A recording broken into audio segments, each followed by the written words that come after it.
and welcome to this one. So we are getting into strings, right? And we are getting into the string chapter, and obviously from here on, we are going to be seeing a few string problems. But first off, we are going to be starting off with the brute force string reversal.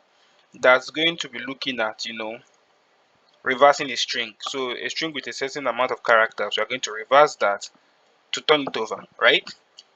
So basically, how do we do that? We call a reverse string.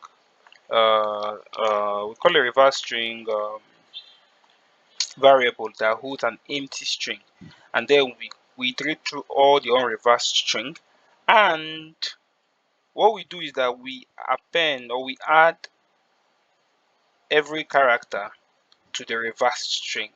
Now, adding every character to the reverse string means that the reverse string, even when it changes, right, we are adding a character to it, right? When it changes, we still call the same character back again. So how does that work? Let us say we have the illustration we have here now, milk, that is milk. So what do? We say reverse string equals to x plus what? So and let's take say m comes in first, right? We get m, sorry, we get m coming, and then it goes. We say x, which is m at this point, plus an empty string. So we know that the reverse string becomes m. Now we have I coming, I plus what? M, which is now the reverse string. Now it becomes im. Now l, and we go through that process till we have the full KLIM, right? And then we are done with that, and then we return the reverse string. Now, an interesting bit is, why do we have this string as O of n squared? Why? Why do we have that? That does not make sense, right?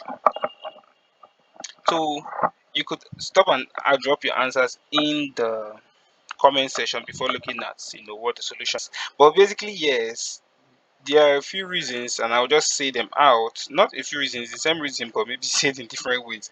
This is O of n squared because the longer the string, the higher the amount of reverse copy call. That is, we call a copy of the reverse string on every iteration.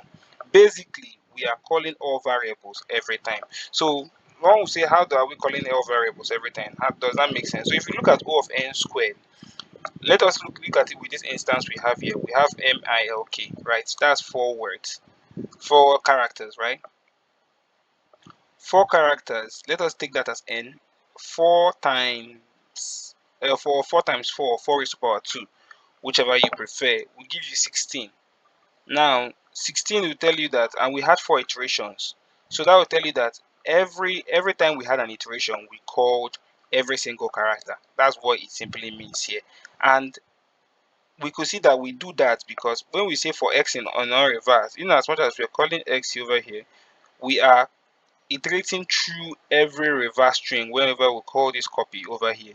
We are going through every single one, and that is exactly why we say we basically are calling all variables every time.